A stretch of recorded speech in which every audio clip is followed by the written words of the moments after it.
Hi, everyone. Welcome to our first demo of today's tech showcase. Before I hand it on over to our speakers, I just wanted to quickly remind you about that chat in the Q&A box. If you have any questions, make sure to pop them in that Q&A box and we'll get to them throughout the presentation.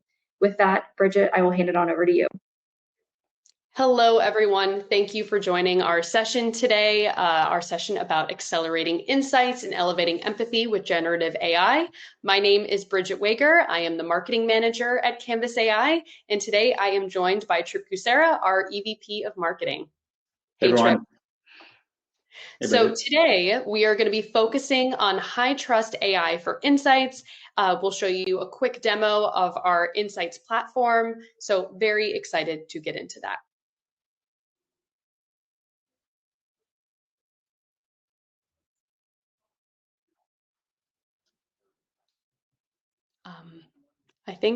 I think we are still live. All right.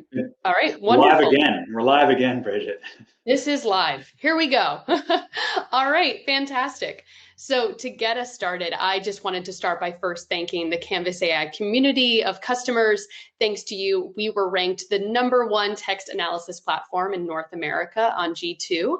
And thank you to Greenbook for recognizing Canvs AI as one of the top 50 most innovative technology companies and research. We are so proud to support the insights and CX teams of some of the world's most amazing brands. Our mission is simple, but by no means easy. We empower brands to understand the needs and emotions of their customers. And we are humbled that these organizations put their trust in Canvs AI as a core part of their consumer intelligence technology stack. So speaking of trust, as I said before, we're going to be focusing on high trust AI.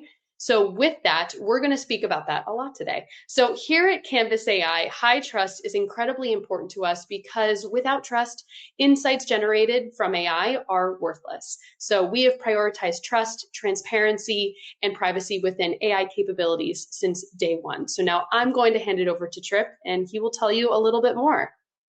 Amazing. Thank you, Bridget. And thank you, Greenbook, for hosting today's session.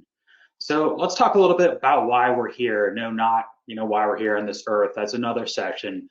Why we're here today, right? What are we talking about? Talking about this notion of unstructured feedback. It's the case that the vast majority of the world's data is in the form of unstructured. So I think about it as this like iceberg, right? We all know this picture of kind of they call it the tip of the iceberg, right? That's like 20% of the feedback. And this is where things are structured. The insights are surfaced, easily. We've got, tools that we come to know and love that are doing that work for us. It's all the stuff below the surface here. It's 80% of the feedback that's unstructured. And those insights are buried and historically really challenging to get at with any degree of scale and certainly with any degree of simplicity, right? It's been costly and complex to get at those. But insights leaders know how valuable this kind of feedback is. This is a verbatim that comes from our friends at Tillamook. This was part of a food diary study that they were doing. And you can just read this and you just get, even from a single open-ended comment, so much nuance, so much emotion, so much information. It's like a little peek into this person's kind of life, right? Particularly if you're trying to dig into how people are relating to food, as was the case with this study.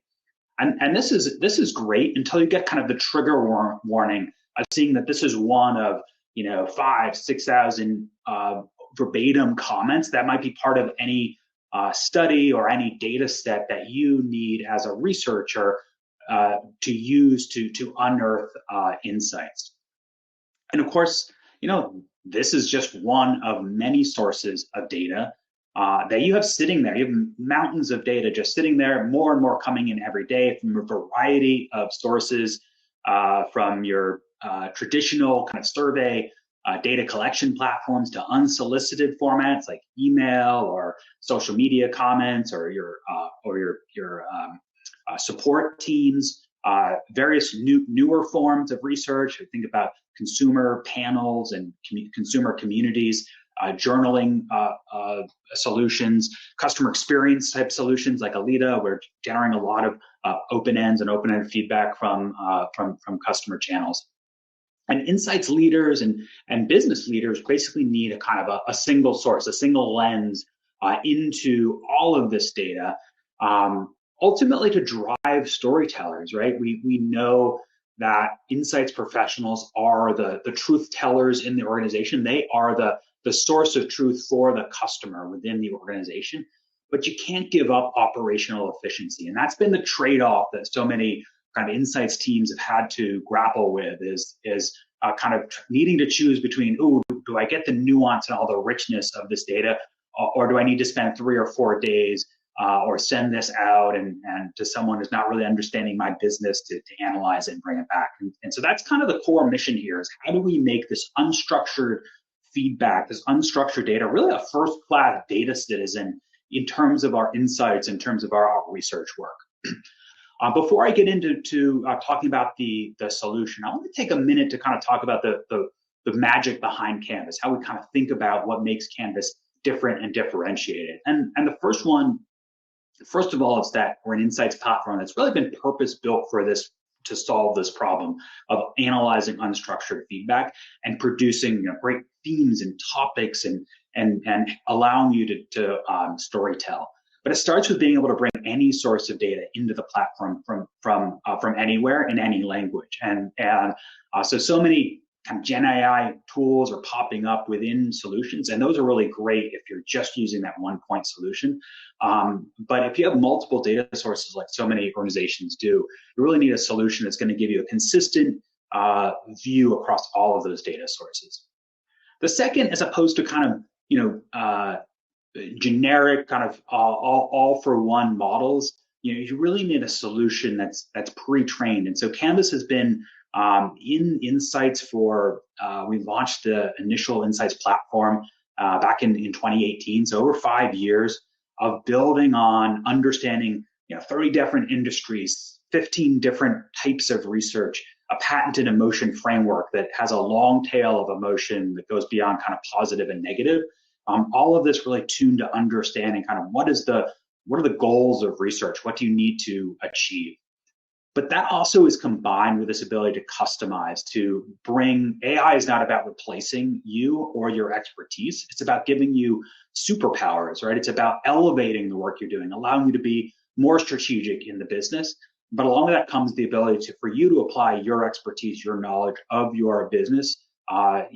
This might be as simple as the way you want a certain theme to be named in the platform. And so with that, you can actually customize this with a set of rules, or even just tailor and tune the way you like the platform to show up. And then finally, we're going to talk more about this in a minute, this idea of trust is coming up more and more in the world of AI. And so it's so critical. Canvas has really been built from the beginning to be this really high transparent platform so that you can generate AI insights that you can ultimately trust. So why is this important? So there's recent data coming out of MRII about generative AI and the way insights leaders are really kind of approaching this. So from a positive perspective, we're seeing all this conversation around basically improving insights and improving operational efficiency. These are top 3 kind of pro areas, if you will, areas of positive reaction. But what's the peril here, right? What's the risks that are here? It's all around trust, biases, inaccuracy, security, lack of human judgment, kind of losing control, if you will. It goes back to us saying about customizing things. And I think the influencer, Christy Zolke, really puts this nicely. He said trust is the #1 barrier to basically organizations truly leveraging and getting the most out of generative AI in the consumer insight space. So I'm going to get into the product in just a minute, but I want to kind of touch on AI Story Assist, which is our generative AI insights research partner that lives within the platform, and talk just to kind of set this up. We recently introduced an update, which I'm going to show you in just a moment. It was actually over a year ago we initially launched this Gen AI Copilot within the platform. Saw really great uptake. So by the end of last year, over 60% of customers were using this on a regular basis to answer questions related to their research. And just this month, we passed over 50,000 questions, custom questions have been asked and answered by AI Story Assist. So that's really, really cool, and really proud of the feedback that we're getting from customers in terms of how this is really changing the way that they go about doing research and the value they're getting from open-ended, unstructured feedback. So with that as a setup, let me just stop sharing this screen, and I am going to switch over to the demo. I've got to do a few little things to make that work, so bear with me just a minute. And as I bring this up, I'm going to ask Bridget from Canvas if you could keep an eye on the questions that are coming in, and feel free to interrupt me as we go if there are any questions that come up that I can answer. Absolutely, will do. Cool. All right, so this is Canvas. This is the Canvas guide. Usually when I do this, and just because of the limitations of kind of multiple windows, I'm not going to bring up an Excel file, but generally speaking, a lot of your data, your open-ended data, might be in some kind of file, right? We're not generating it. We're a bring your own data platform with some exceptions, which I'll mention in just a minute. And so a lot of times what I like to do is show this kind of messy, all the messy verbatims. You already saw that in the intro. So take it from me that there's a bunch of messy verbatims that we're going to be analyzing. When you want to get data into Canvas, basically you're using a variety of tactics to do that. You can just upload that Excel or that CSV file from the computer. We have some pre-built connectors to Qualtrics and to Safe, and we're building dozens over the next several months to really make it really easy to get data into the platform. We also have a variety of social sources that are automatically connected to Canvas, can be kind of brought on, and that data can be brought in a scheduled basis. And we also have customers that are using APIs, if you have those technical capabilities, to basically connect their data source via an API right into Canvas. So easy ways of getting any of your data into Canvas, be able to analyze it. And then you would bring it in. There's a step-by-step upload process, and we can come back to this if we have some time. But in the interest of time, I want to get right into the data. So we're going to be taking a look at some feedback on an energy drink. And so what you're seeing up here is basically the open-ended question. What did you like about the drink? Very simple kind of question. And ultimately, the goal for Canvas is, how do we get you an answer in as few motions and few actions, as few clicks as absolutely possible? And so what you're basically seeing up here on the screen is, on the left-hand side, you are seeing the quantified analysis. And I'll explain a little bit more about what's going on. And on the right, you're seeing the generative AI narrative analysis that's been produced for you. And more on that in just a second. So over here, you're seeing basically all the work that Canvas, all the heavy lifting that Canvas has been doing, 1,364 verbatims. We've summarized 91% of them. Topics that have been identified in 93. Emotions have been identified in 77%.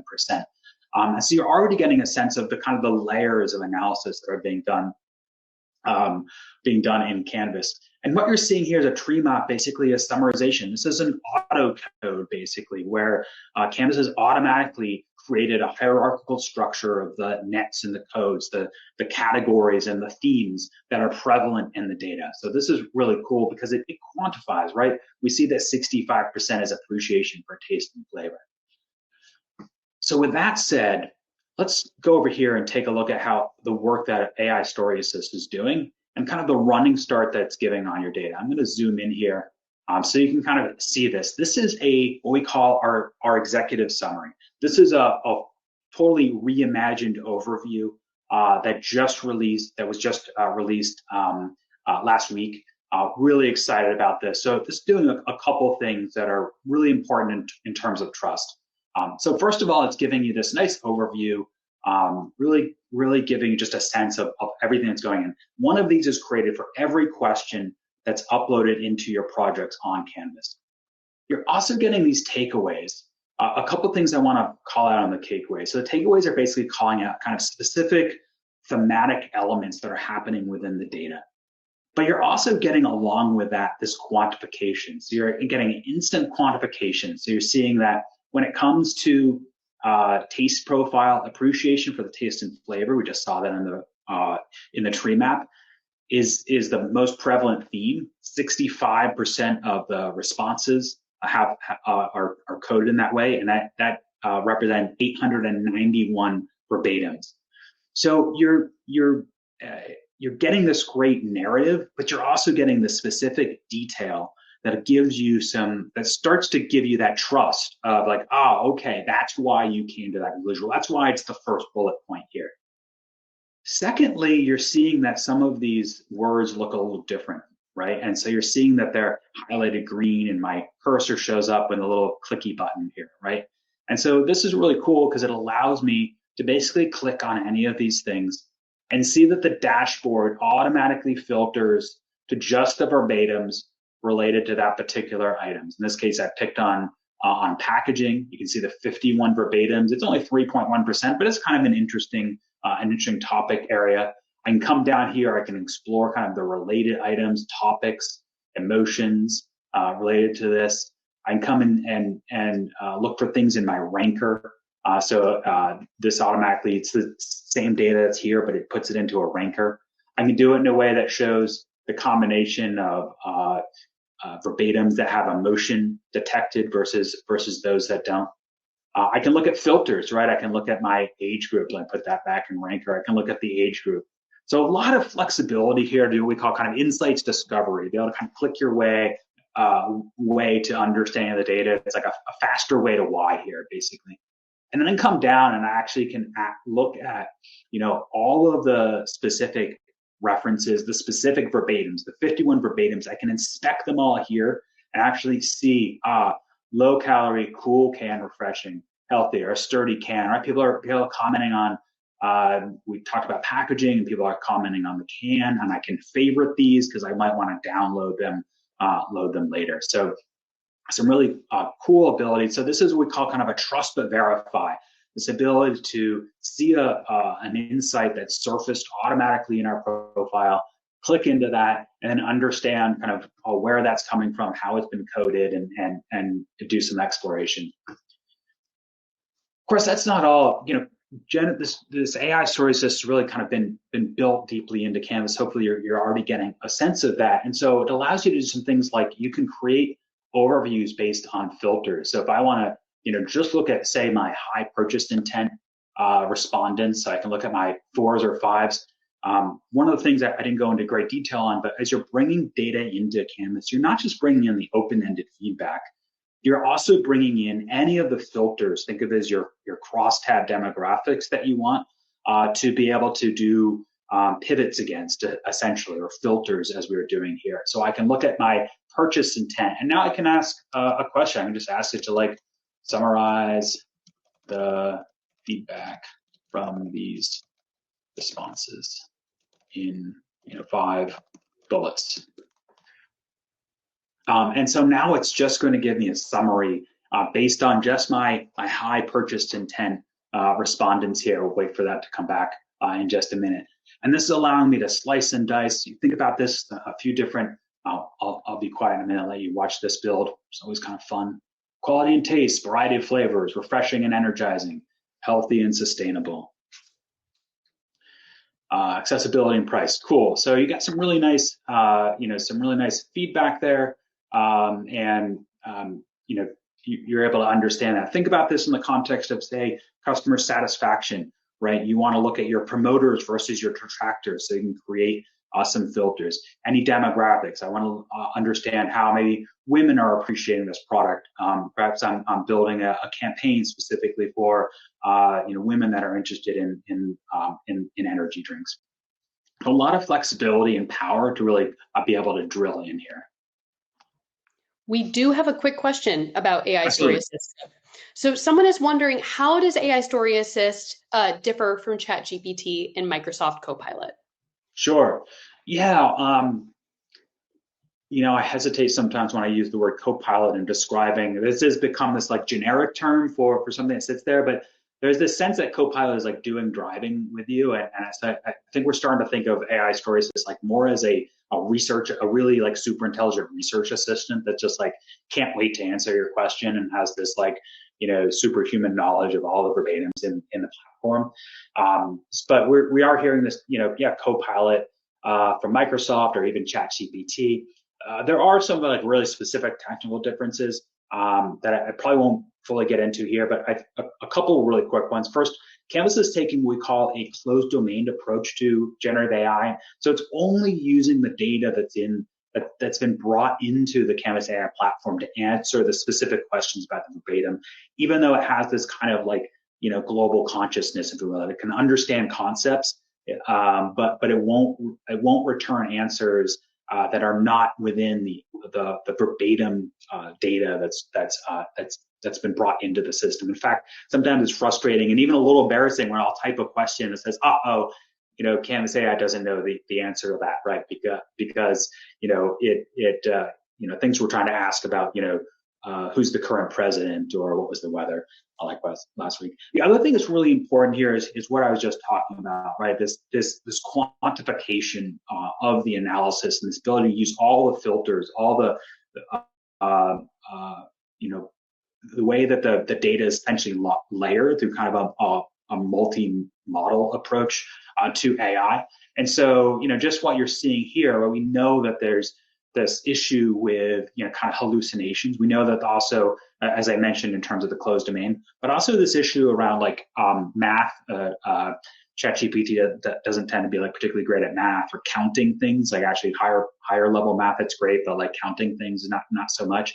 And so that's just another area of like layering the capabilities within the AI models, so that you're getting quantification and you're getting the narrative feedback that's available. Great question. Cool. Any other questions before I continue here? Nope, that is everything we have for now. Cool. All right. Well, guys, if you have questions out there, please by all means shoot them in. We'll be keeping an eye on it. Love to dig in with it into this with you. So let's kind of round out by asking another question here of AI Story Assist. So the idea here is that you've got the quantified analysis, and then you also have this narrative kind of natural language input ability. So this allows you to kind of find surface area of insight and then to kind of dig in, kind of go learn more. So I might want to understand, what are respondents saying about health and ingredients. Right, we saw down here that health consciousness is an issue. It's not something you often think about maybe with like energy drinks, but this might be a particular kind of product performance area that you're interested in understanding. And likely the likelihood is that when you're doing any kind of project, that you might be testing for kind of certain capabilities that have been built into the product, right? So you've made some flavor modifications. You've made some, you're specifically going after a demographic around, being a healthy energy drink. Maybe you're doing something interesting around packaging, as we just saw a moment ago. And so you want to be able to go in and explore in kind of their own language some of those areas. So what I love about this, and again, going back to that idea of kind of Canvas's understanding kind of the researcher and what you need, you're seeing based on the verbatim, you're seeing healthiness, ingredient quality. So basically seeing kind of the summarization, and then to kind of give you that trust but verified type of experience, you're seeing some of the actual verbatims that are kind of driving that particular question. One of our favorite questions to ask. So that's all fine to kind of dig in. One of our favorite areas to do is to try to really put AI Story Assist through its paces. So it might ask for something like, as many researchers do, kind of an exploration around personas. So you can ask Story AI to create, name, and describe 3 buyer personas based on this feedback. Include a sample quote for each persona. Cool. And of course, I could still be using custom questions with any of the kind of demographic or filtered cuts, right? eco-conscious, the eco-conscious energizer, right? And giving you a nice little description and a sample quote. Got the flavor seeker. Zoom in for everyone there. The value hunter. All right. So there's a lot of fun. You can ask it for campaign ideas. You can ask it for slogans. You can kind of really go crazy. Okay. A couple other things I just want to kind of quickly point out here is what you're seeing with this particular project is kind of a single, point in time data set, right? So in this case, it's a kind of concept test, maybe home use test on a new energy drink concept. Real prevalent use case is doing kind of brand tracking or NPS tracking. So this is just a sample data set of a hotel brand, and what it allows you to do is basically bring in data in waves. So in this case, the waves are quarters, quarter time shots of data. This could be weeks, months, whatever is the most meaningful time period. I could actually add more data to this project if I wanted, or upload it and add it to an existing project. Unless that allows me to kind of track trends over time. Okay, accommodation quality. For some reason, the conversation on accommodation quality is going down in Q4. Might be something that we want to look into. Maybe there's a new team on the ground. So, really, really important.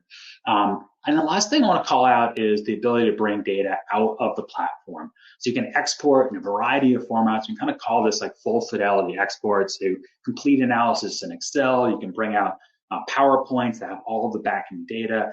You can actually integrate this directly into Power BI and Tableau. So a lot of flexibility there in terms of the ability to bring this data out, including, of course, just simply copying these stories and dropping them into your report and kind of build your report as you explore the data as you go. Cool. Well, I think we're pretty close to time. Bridget, I wanted to open it up to any questions that might have come in, and I can leave the screen open should any of them be aided by a kind of a visual. Yes, we do have a question about translation capabilities. Someone is wondering, are we able to translate open-ended responses? Will the platform show in a different language? What's it like there? Yeah, absolutely. Great question. So yes, you can basically bring in data in any language. And during the upload process, I do have this open. So this is what you would just drag your file in, and you can see here, it's just asking you about kind of the structure of the data and where the verbatim lives. And these are the filters I was mentioning. So you can pick up to 50 filters that might be in the data. And then you get here, right? So this is where you might, you can name your project. If I wanted to add it to an existing project as a new wave, I could indicate that here. And then here you're seeing translate to English. So simply with a click of a button, I can basically choose to translate that, and it'll just automatically be translated for me. I think this data set was actually, I actually think this one might have some non-English. So if we go up here, yes, and filters. So you'll actually see the original language. So in this case, the study had Spanish and Portuguese and Italian. And then in the verbatim, so just to, there's probably not too many Italian responses here. Let's go take a look. Quite a few. So in the verbatim, it actually give you a little icon that indicates that that's from a translated source. So again, all about that transparency, right? How can you trust the AI? So I think we're coming up on time. Bridget, I don't know if there's any other questions. We do have one last one. Someone's just wondering about how does our AI handle misspellings or potentially emojis in verbatims? Misspellings are included at no additional cost whatsoever. So with that, thank you everyone for joining us today. Really appreciate it. Go on over to canvas.ai/greenbook and for a special offer for our Greenbook friends. Thank you. Bye-bye. Thank you. Bye-bye.